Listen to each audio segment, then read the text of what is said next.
ఈశ్వరా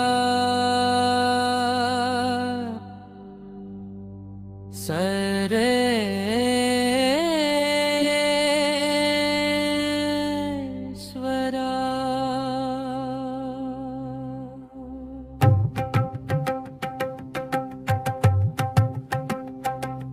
నా గుండెల్లో చప్పుడు చేసేది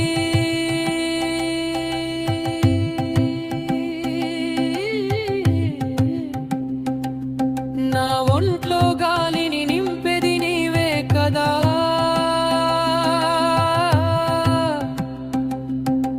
నీవు లేకుంటే ఈ తనువు అయ్యేది బూడిదే కదా.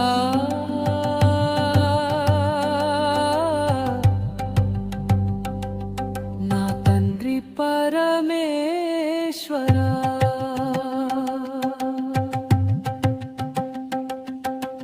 అటు ఇటు చూసే చూపులు నీ రూపంపై నిలిచేలా అనుగ్రహించు తండ్రి.